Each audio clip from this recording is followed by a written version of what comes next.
Alright, gulag hack here. Look where he's going. He's aiming towards mid or left. I checked mid. He's not there. He has to be left. Boom. Got it. So I completely ignored the right side because just from the start, he basically told me where he was going. And he looked left. But the thing is, if he's going left or mid, you can't really tell. So I checked mid first because it's the faster check. After that, I immediately guessed that he's left, and surprisingly enough, he was there. That's how you gotta play gulag. Always look through the wall initially to see the direction that they're going, and pre-aim that spot.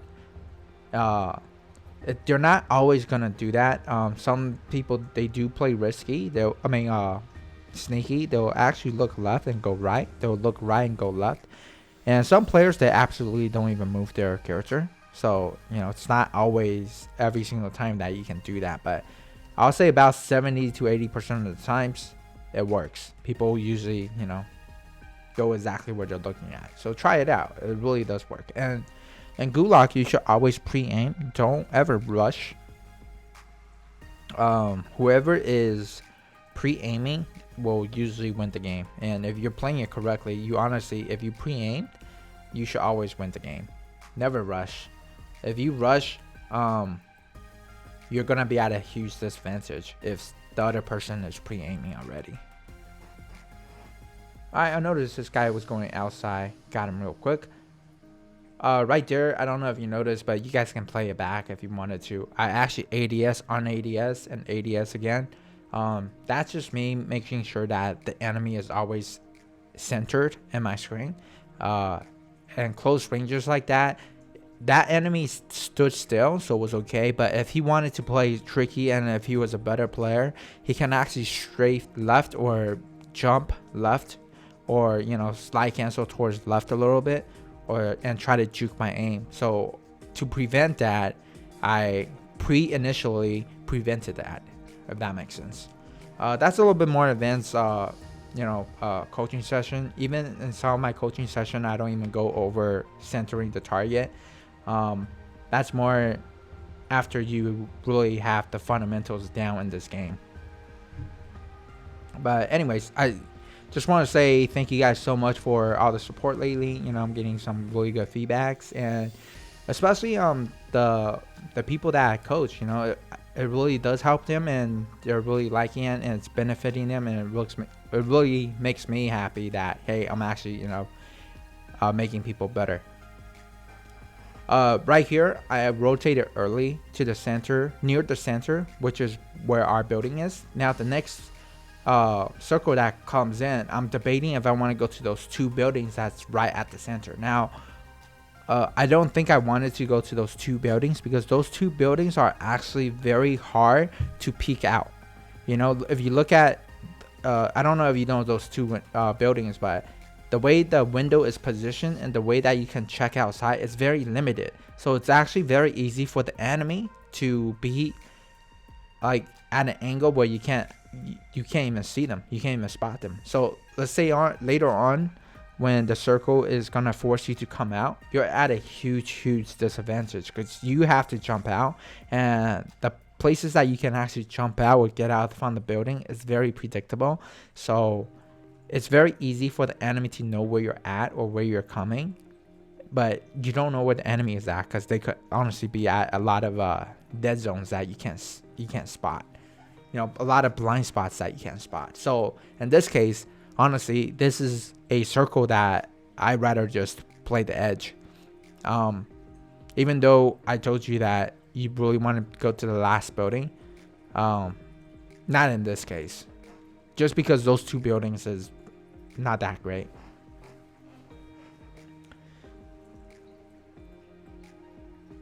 So right here, I'm always being very aware of all my surroundings. This building isn't bad, and also when you're camping or defending a building, always just get info, and one person should be upstairs and one person should be downstairs. If you're both upstairs and they decided to rocket with a bunch of C4s or nades up on the second floor, you guys are kind of pinned down. Right here, I've been pinging the people until it's like at the final spot where we can both easily get them. Ooh, and got both teamworks with that airstrike. Perfect. So we took care of everybody that's behind us. And again, this is why you don't want to play the edge style. It's too far from the circle. So in this case, we started playing the edge around here, which is okay. But those other teams that rotated even later than us, they were playing the edge a little too late. You can't play edge from that that kind of position. The reason again is because there's a lot of spots that a team can gatekeep you, like what we did. We were at a spot where we gatekeep people that's coming out from the gas. So those people that were coming playing the edge like that, they almost have no chance. I mean, they could possibly kill us, but even if they do kill us, that's really lucky for them. You know, it's like if they get a sniper shot, headshot or something. The thing is, we have major advantage, and in this game, you're not always gonna win every single game, but at least every single game you should play at the most optimal. You know, you should give yourself the most advantage. And again, for those of you who already seen my previous videos, you already know this, but I'm gonna say this for people who are brand new, who never seen any of my videos, and this is the first video that you've seen. This is how I play. Early game, I always play very aggressive and fast paced, because early game we want everything we can possibly get. Notice how I have everything. I have armor satchel, gas mask, dead silence. Dead silence is actually my favorite utility to have, but let's say if I can't find dead silence, I'll actually buy an armor plate or an ammo box, but I'll always have some kind of utility left. And I'll also have my ghost, my loadout weapons, and the other thing that I'll also have is self-res. So I also have precision, but I just wasted it, but it's always really good to have. And this is the spot we're just going to play the edge. And this is considered late game. And mid game is where I'll rotate, like what you guys have been seeing. And then late game is where I will start playing passive and defensive. So right here, I'm not even going to shoot them, but because they're trying to take our spot, this is going to be a necessary kill. And right here, I shot him. That guy got a pretty good shot. I was surprised he was able to get both of us at the same time. Don't peek yet. He actually pushed. Had to get him first before I played it up, or else it's going to be too late.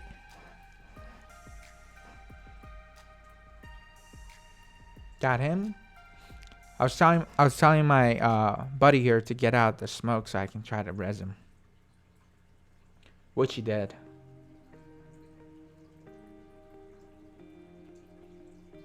There you go, resing him. So the thing that what my teammate needed to do after I res him is he need to keep moving because the gas is closing in, but he didn't move, so immediately the gas killed him.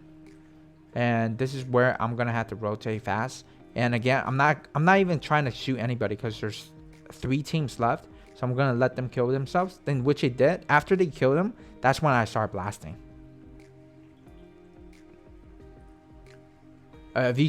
I don't know if you guys noticed, he can replay it. Oh, actually, I will replay it one more time, but I actually spotted him to my right. That was a little bit of external monitor movement. That was bad external monitor movement. For those of you who has taken my coaching lesson, you know exactly what I'm talking about. And I'm pretty sure that I also told you that external monitor movement is the area that I lack the most and the level 1 pyramid skill level. Again, this is more of a message to all the people that I coach. You know, I'm still guilty of that. That's my weakest link. I'm going to replay that video one more time just to show exactly what I meant.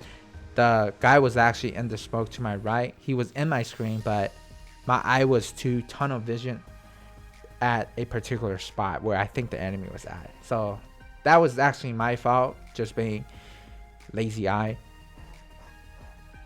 But for those of you who has taken my coaching lesson, you'll know exactly what I'm talking about.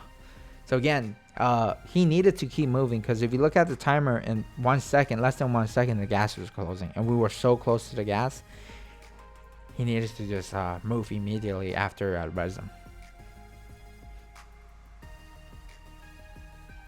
Again, passive and defensive. I'm not even trying to engage until at the end where there's only 1-to-1. So keep an eye at the right side. Yeah, see, he ran out. He's in the gas. I should have totally seen him earlier. That would have been a little risky. If I lost that, that would have been completely my fault. Anyways, hope you guys enjoyed this video, and I'll see you guys next time.